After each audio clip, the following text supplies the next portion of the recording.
प्यार प्रसाद, आज का वीडियो आप सभी बच्चों के लिए खास होने वाले हैं और आप लोग का जो आज एक इंतजार थी, आज वो इंतजार की घड़ियां समाप्त करेंगे मेरे प्यार साथ। क्योंकि आज की इस वीडियो में हम बात करने वाले हैं मॉडल सेट का।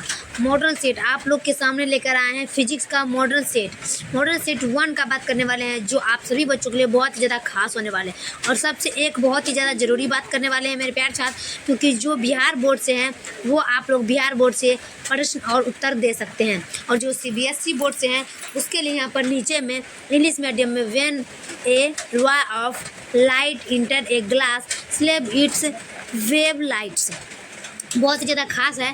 तो आप लोग दिल थाम के बढ़ जाइए मेरे प्यार साथ और इस वीडियो को शेयर जरूर करिएगा, ताकि ये प्रश्न आप सभी बच्चों के लिए बहुत ही ज़्यादा खास हो जाए। तो चलिए मेरे प्यार से इस वीडियो को हम स्टार्ट करते हैं।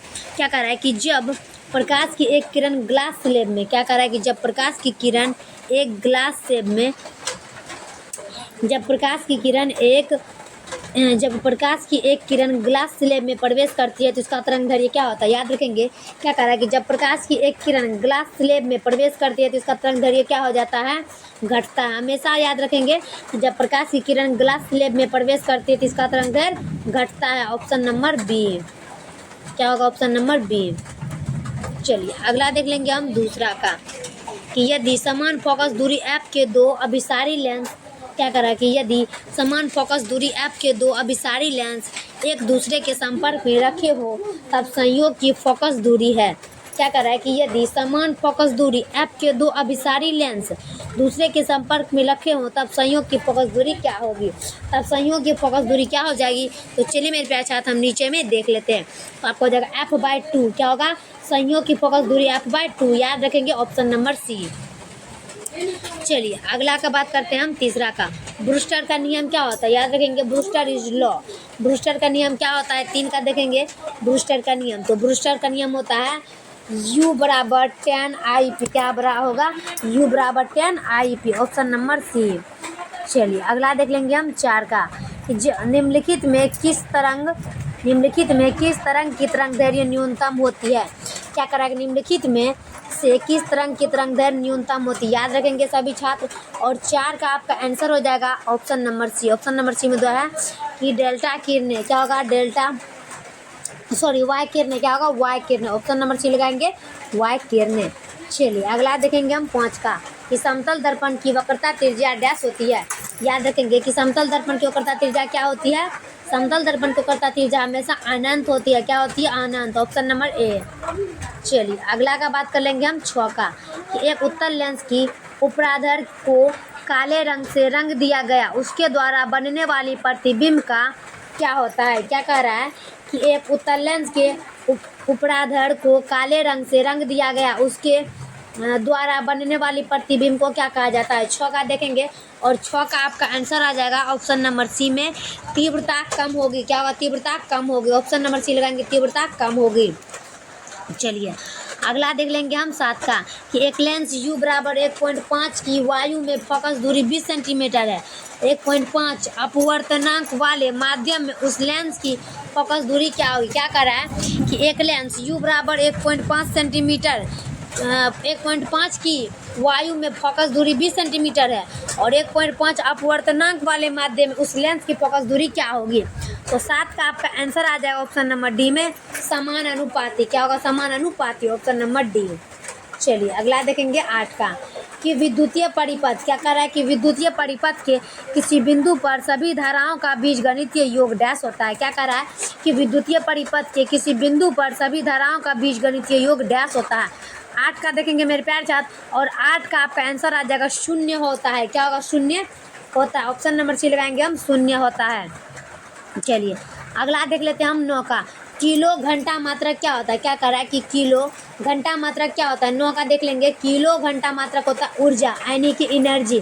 किलो घंटा का मात्रक हो जाता है किलो वाट घंटा का मात्रक होता है ऊर्जा, यानी कि एनर्जी, ऑप्शन नंबर ए।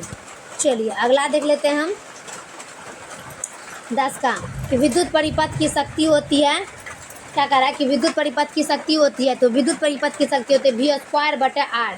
विद्युत परिपथ की शक्ति V²/R, ऑप्शन नंबर सी लगाएंगे। क्या कह रहा है कि विद्युत परिपथ की शक्ति होती है V²/R।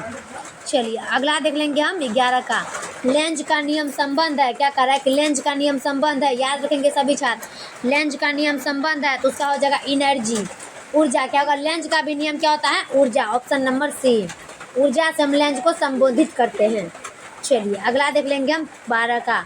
जब कुंडली धारा मापी की सुग्राहिता बढ़ाई जा सकती है तो डैश होता है कि जब कुंडली धारा मापी की सुग्राहिता बढ़ाई जा सकती है तो डैश होता है। 12 का देखेंगे और 12 का आपका आंसर क्या हो जाएगा, 12 का आपका आंसर हो जाएगा कुंडली का क्षेत्रफल बढ़ाकर, कुंडली का क्षेत्रफल बढ़ाकर। ऑप्शन नंबर सी लगाएंगे, कुंडली का क्षेत्रफल बढ़ाकर।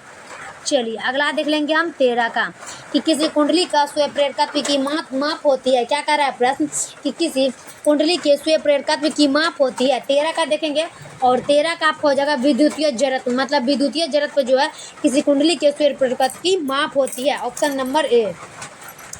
चलिए अगला देख लेते हैं 14 का कि मुक्त आकाश का परावैद्युतांक होता है, मुक्त आकाश का परावैद्युतांक होता है। 14 का देखेंगे कि मुक्त आकाश का परावैद्युतांक होता है। 14 का आपका आंसर हो जाएगा 8.85 गुना 10-12 सेंटी C2n-1m-2। कि मुक्त आकाश का परावैद्युतांक क्या होता है, 8.85 गुना 10-12 C2n-1 मीटर-2। Option number A. चलिए 15 का कि 64 सामान्य बूंदे जिनमें प्रत्येक की धारिता 5UF है मिलकर एक बड़ा बूंद बनाते हैं। बड़े बूंद की धारिता क्या होती है। क्या कर रहा है कि 64 सामान्य बूंदे जिनमें प्रत्येक की धारिता 5UF है मिलकर एक बड़ा बूंद बनाते हैं। बड़े बूंद की धारिता क्या होगी। देखिए प्रश्न कितना बहुत ज़्यादा महत्वपूर्ण है। क्या क्या कर रहा है कि सामान्य बूंदे जिनमें प्रत्येक की धारिता 5UF है मिलकर एक बड़ा बूंद बनाते हैं और बड़े बूंद की धारिता क्या होती है। तो चलिए देखते हैं, बड़े बूंद की धारिता हो जाता है आपका 20UF। क्या होगा, 20UF। ऑप्शन नंबर बी लगाएंगे, 20UF। चलिए अगला देखेंगे 16 का।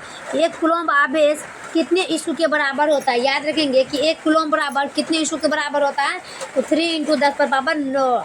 क्या कह रहा है कि एक कूलम्ब आवेश कितने इशू के बराबर होता है, 3 × 10⁻9। Option number A. चलिए अगला देख लेंगे हम 17 का। यदि शीशे की एक पट्टी को वायु संधारित की प्लेटों के बीच खिसकाया जाए तो इसकी धारिता क्या होगा। क्या करा, यदि शीशे की एक पट्टी को वायु संधारित की प्लेटों के बीच खिसकाया जाए तो इसकी धारिता क्या होगी।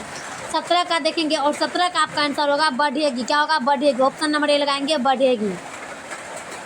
चलिए अगला देख लेंगे हम 18 का कि तीन संधारित जिनमें प्रत्येक की धारिता C है श्रेणी क्रम में जुड़े हैं उनकी तुल्य धारिता क्या होगी। क्या करा है कि 3 संधारित जिनमें प्रत्येक की धारिता C है श्रेणी क्रम में जुड़े हैं उनकी तुल्य धारिता क्या होगा।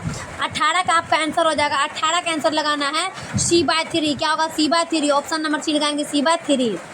चलिए अगला देखेंगे हम 19 का कि चुंबकशीलता की विमा क्या होती है। चुंबकशीलता की विमा होती है MLT-2L-2। क्या होगा, MLT-2L-2। Option number A. चलिए अगला देख लेते हैं हम 20 का। लोहे का परमाणु क्या होता है। क्या कह रहा है कि लोहे का परमाणु क्या होता है। 20 का देखेंगे, लोहे का परमाणु होता है लोह चुंबकीय। क्या होगा, लोह चुंबकीय। क्या कह रहा है कि लोहे का परमाणु लर्न एटॉन्स क्या होता है, तो लोह चुंबकीय। Option number C. चलिए अगला देखेंगे 21 का कि एसआई मात्रक पद्धति में चुंबकशीलता का मात्रक होता है। एसआई पद्धति में चुंबकशीलता का मात्रक होता है तो इसका हो जाएगा हेनरी बटन मीटर। क्या होगा, हेनरी बटन मीटर। Option number C. फाइनली मेरे प्यारे साथ वीडियो कैसा लगता है कमेंट में जरूर बताइएगा। तब तक के लिए नेक्स्ट वीडियो मिलते हैं और जितना हो सके उतना इस वीडियो को शेयर करिएगा मेरे प्यारे साथ। और आज के लिए इतना ही प्रश्न काफ़ी है क्योंकि बारिश का टाइम है और आप लोग के लिए वीडियो भी नहीं बन रहा है सही से। और एक बात बताना चाहता हूँ मेरे प्यारे साथ कि अभी आप लोग के लिए मॉडल सेट लमसम में 10 या 12 मॉडल सेट का प्रश्न आप लोग के आ जाएगा। ऑब्जेक्टिव फिजिक्स, केमिस्ट्री, बायोलॉजी और हिंदी तक का आ जाएगा। उसके बाद आप लोग के लिए आएगा क्वेश्चन बैंक और उसके बाद आ जाएगा आप लोग के लिए गैस पेपर का प्रश्न। अगर एग्जाम तक का आप लोग के लिए पूरा फिनिशिंग करवा देंगे प्रश्न ताकि आप लोग एग्जाम में बिल्कुल भी दिक्कत ना हो। तो चलिए मेरे प्यारे साथ इस वीडियो को जितना हो सके उतना शेयर करिएगा। तब तक के लिए हम नेक्स्ट वीडियो में मिलते हैं। जय हिंद, जय भारत।